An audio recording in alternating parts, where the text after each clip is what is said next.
Hello guys, welcome to my channel tech Shubho.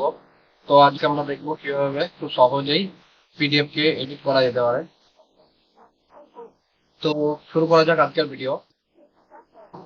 তো প্রথমে আপনাদের কম্পিউটারে বা মোবাইলে যে ব্রাউজারটা আছে সেটিকে ওপেন করে নেবেন।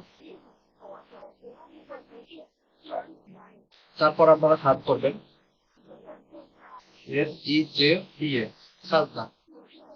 এরপর এন্টার মারবেন। এন্টার করার পর প্রথম যে লিঙ্কটা আসবে সেটাতে আপনারা ক্লিক করে দেবেন। ক্লিক করার পর এখানে একটা অপশন এসে দেখুন, এডিট এ পিডিএফ ডকুমেন্ট।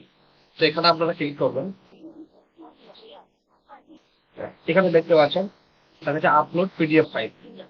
তো আপনারা যে পিডিএফ ফাইলটাকে এডিট করতে চান সেই পিডিএফ ফাইলটাকে এখানে আপলোড করতে হবে।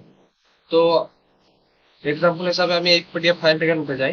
তো এটাকে আমি এডিট করতে চাই। তো এর জন্য আমি কি করব, এই পিডিএফ ফাইলটাকে এখানে আপলোড করব। আপনারা ড্র্যাগ এন্ড ড্রপও করতে পারেন, এছাড়া এখান থেকে ক্লিক করে আপনারা আপলোডও করতে পারেন। তো এখান থেকে ক্লিক করে আমি আপলোড করলাম। তো দেখুন এখানে আমার পুরো পিডিএফ ফাইলটা শো করছে। তো এখান থেকে আমি যে কোনো টেক্সট আমি এডিট করতে পারি। তো আমি জাস্ট এনার নামটা চেঞ্জ করে দেখাবো।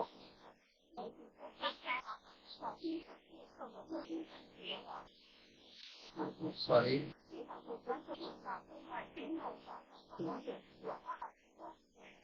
দেখুন খুব সহজেই এখানে অনুপ কুমার ঘোষ করা গেল।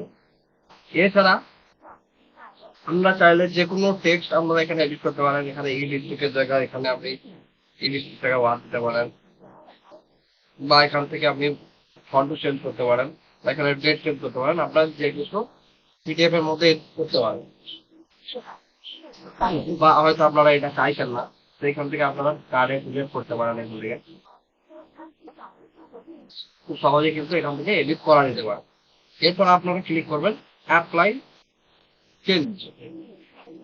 তো এখানে কিছুক্ষণ টাইম নেবে। তারপর এখানে আপনাদেরকে অপশন দিয়ে দিচ্ছে যে ডাউনলোড করার জন্য।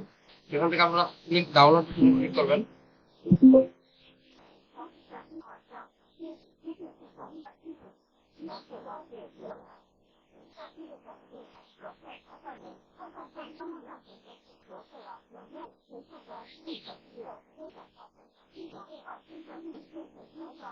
তো দেখুন বন্ধুরা, এখানে আমাদের ফাইলটা রিপ্লেস হয়ে গেছে। তো এটা আমরা ওপেন করছি। তো দেখুন এখানে প্রথমে ছিল অনুপ কুমার সরকার, এখন সেটি ওট হয়ে গেছে। এছাড়া আমরা যেটা এডিট করেছিলাম এখান থেকে যে আপনার নামটা ছিল সেটাকেও কিন্তু আমরা এখান থেকে রিমুভ করতে পেরেছি। তো এইভাবে আপনারা খুব সহজেই আপনাদের পিডিএফ ফাইলকে এডিট করতে পারেন। তো আজকের মতো এটুকুই বন্ধুরা, সামনের দিন আবার দেখা হবে।